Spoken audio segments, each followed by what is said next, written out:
Un fonctionnaire peut-il réussir en tant qu'investisseur ou même entrepreneur? C'est le sujet de la nouvelle émission du podcast de Belrix. Bienvenue. Si tu n'es pas encore coutumier de cette émission, sache que cette émission n'a pas vocation de te distraire, de te permettre de te détendre, de te moquer de quelqu'un. Surtout, je te dis ça, surtout si tu écoutes ça sur YouTube. Sur YouTube, il y a de plus en plus de gamins qui sont là pour faire les haters, pour faire les rageux, qui sont là pour se moquer.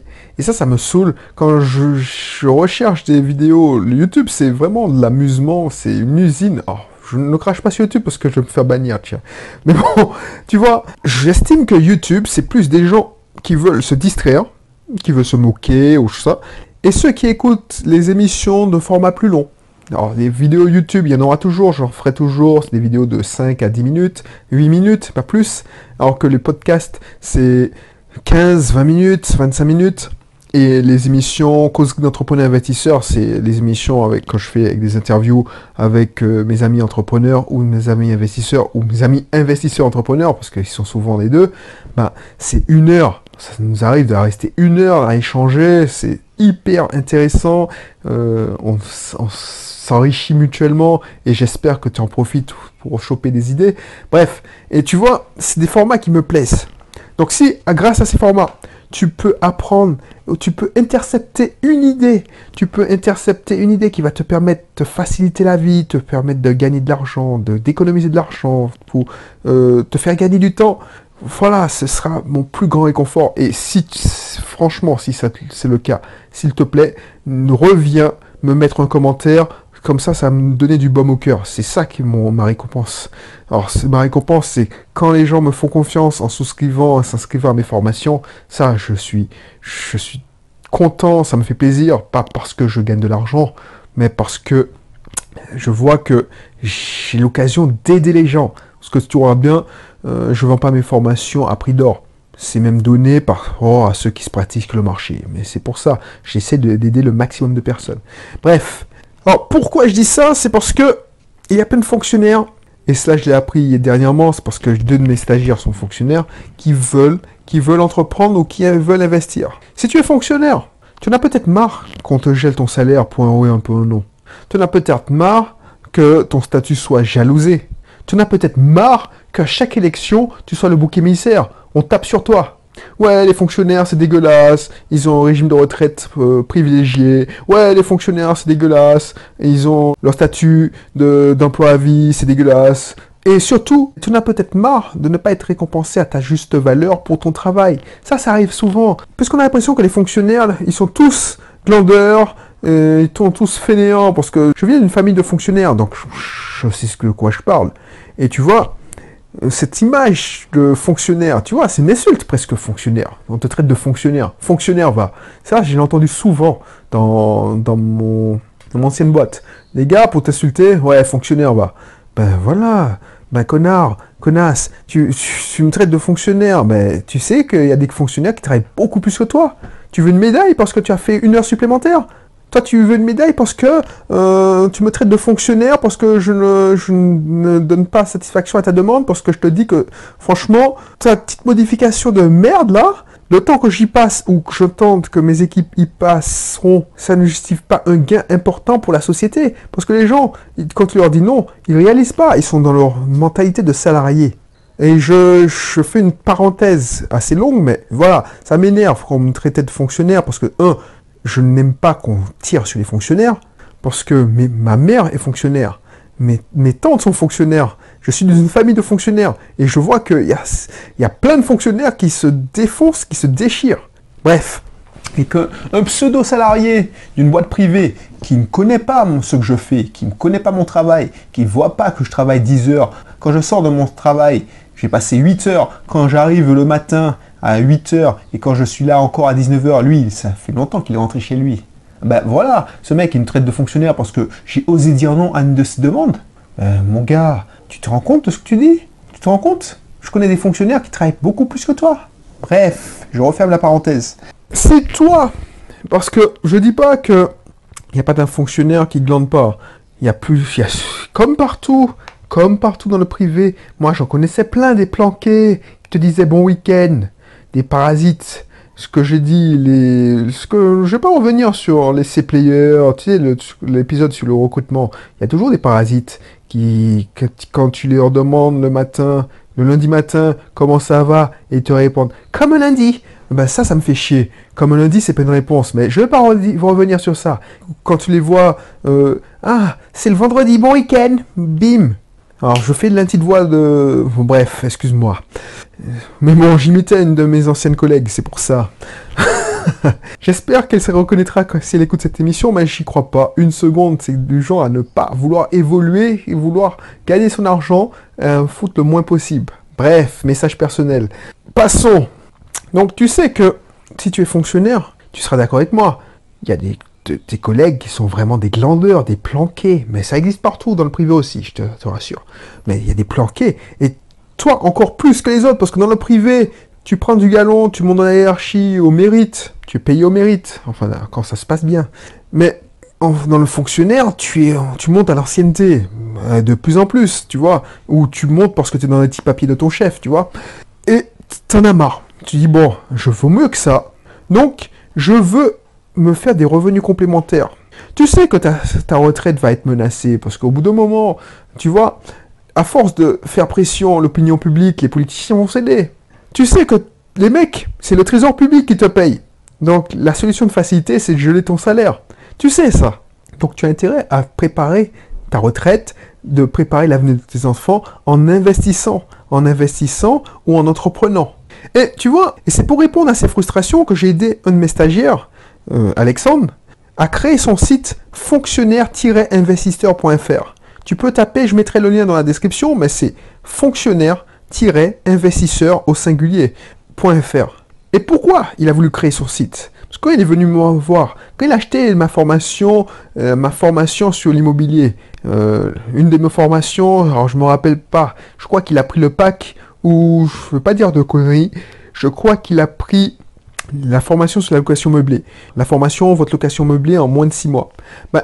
Quand je l'ai vu, parce qu'on a des séances de coaching, il y a 3 séances offertes, quand j'ai discuté avec lui, il me disait, ouais, bon, j'ai acheté ta formation parce que je voulais devenir investisseur, voilà, ça me frustre, et il m'a raconté sa frustration, et c'est pour ça que je te parle, parce que je sais ce qu'il m'a dit, et il a eu cette frustration.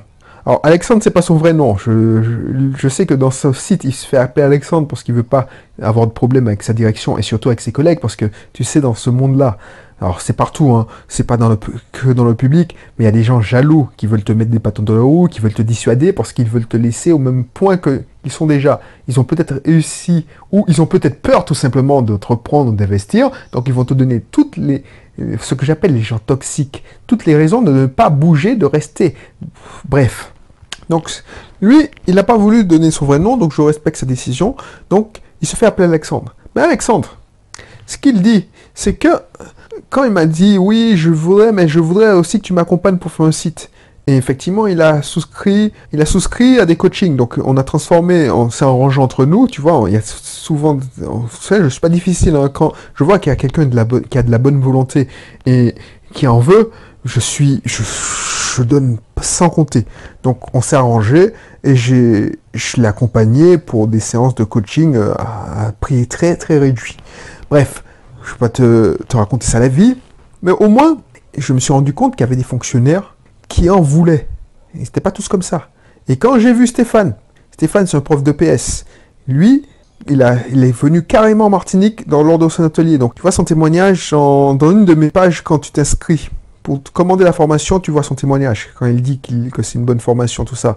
Eh ben, lui, il a 11 appartements. 11 appartements. Il a 50 ans, je crois. Il a la cinquantaine. 11 appartements, prof de PS.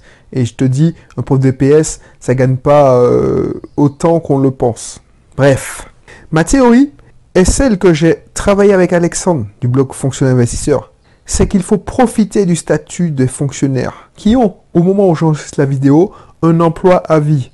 Oui, cela permet de compenser leur bas salaire. Parce qu'ils ont des bas salaires pour la grande majorité.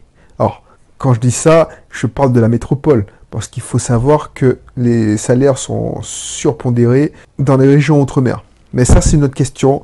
Les gens, entre parenthèses, ah oui, J'en profite, parce que tu vas me dire, oui, mais c'est dégueulasse, pourquoi les fonctionnaires touchent, par exemple en Martinique ou en Guadeloupe, 40% de plus que les fonctionnaires de la métropole. Alors, quand je dis métropole, les fonctionnaires qui se font muter en Martinique et en Guadeloupe touchent 40% de plus. Pourquoi? Parce que la vie coûte tout simplement beaucoup plus cher. Plus cher en Martinique et en Guadeloupe, mais dans toutes les régions d'outre-mer. Alors pourquoi ça coûte plus cher? Je ne vais pas entrer dans les détails, c'est trop compliqué à expliquer. Mais pour inciter des gens et des métropolitains à venir enseigner en Martinique, parce que c'est pas pour les Martiniquais qu'ils ont fait ça, tu penses bien. Bref, ils ont mis ce truc en place, cette pondération sur le revenu. Et bien sûr, maintenant, de nos jours, comme c'est agréable de vivre aux Antilles, la Cour des comptes retoque. Tu vois, la Cour des comptes, c'est des gens pour faire bonne impression, pour faire du buzz, c'est repris dans BFM TV régulièrement, qui ne savent pas quoi dire, mais quand je dis BFM TV, c'est toutes les télés d'information qui te resservent de la pseudo-actualité. Ouais, c'est dégueulasse, pourquoi ils ont 40% de plus? Mais à ces gens-là, je leur dis, apprenez votre histoire, messieurs et mesdames. Je ne touche pas 40% de plus, hein. Je n'ai aucun intérêt dans ces trucs-là, mais avant de critiquer ou de dire que c'est dégueulasse, revoyez votre histoire. Le législateur ne donne pas des cadeaux comme ça parce que, je sais pas moi, il aime particulièrement la région Martinique ou la région Mayotte ou la région Guadeloupe. Non, il n'aime pas particulièrement l'outre-mer. C'est qu'il est obligé de faire ça. Ou il était obligé de faire ça. Maintenant, il y a des acquis sociaux. Toucher aux acquis sociaux, c'est dangereux. Je referme la parenthèse. Si le sujet t'intéresse, je te laisserai regarder le site et je te mettrai le lien dans la description, le site Fonctionnaire Investisseur. Par exemple, j'ai été surpris de voir avec quelle facilité qu'un prof pouvait disposer d'un prêt. Ça m'a fait halluciner. Quand il m'a dit comment il a réussi avec un salaire, par exemple Alexandre, ils sont un couple de fonctionnaires, donc sa femme est de catégorie C, alors j'ai pas bien compris, alors, même si ma mère est fonctionnaire, je sais qu'elle était dans l'éducation nationale, je sais qu'elle est catégorie A et sa femme est catégorie C. Par rapport à ce que je touchais à l'époque avec mon épouse, on était dans le privé, c'était presque le double. Il a eu plus facilement un prêt que nous. Il n'a pas du tout souffert. Effectivement, il a eu une bonne formation, il a mis en pratique ce que je lui enseignais, mais je pensais que ça aurait été plus difficile. Et pourtant, il a eu haut la main. Et il est en train d'investir sur son 2e et 3e bien. Donc voilà. Et il faut utiliser ça. Et si tu veux d'autres astuces, et son blog ne se destine pas qu'aux investisseurs, mais la majorité, on ne va pas se la cacher, tout le monde commence, et surtout les fonctionnaires veulent investir. Mais si tu veux, je sais pas moi, entreprendre, parce que ça existe aussi, je sais qu'il a rédigé plein d'articles pour devenir, ouvrir une société, faire de la micro-entrepreneuriat, tout en gardant son statut de fonctionnaire, voilà. Donc, tu trouveras toutes sortes d'informations en allant sur son blog. Des informations pour investir. Je te laisse cliquer sur le lien dans la description. C'était un petit coup de main que je lui donnais aussi. C'est l'occasion de parler d'un blog où j'ai contribué à voir émerger. Donc voilà, ça me fait toujours plaisir de voir que mes stagiaires mettent en pratique ce que je leur apprends. Et là, franchement, Alexandre, c'est un bon stagiaire parce qu'il a non seulement mis en pratique en investissant avec succès en immobilier, et je suis sûr qu'il ne regrette pas. Alors, de toute façon, je le sais qu'il ne regrette pas parce qu'il me l'a dit et il a récidivé. Cela veut dire qu'il a largement rentabilisé son investissement sur lui-même, sa formation. Et en plus, il a récidivé en créant son blog pour aider à son tour les autres, ses amis fonctionnaires, ses collègues. Voilà. Alors, ça me fait plaisir. Donc, je te laisserai cliquer. Je te mettrai aussi le lien de la formation où il s'est inscrit, ma location meublée en moins de 6 mois. Je te laisse regarder tout ça. Je te dis à bientôt pour une prochaine émission et d'ici là, porte-toi bien. Allez, bye bye.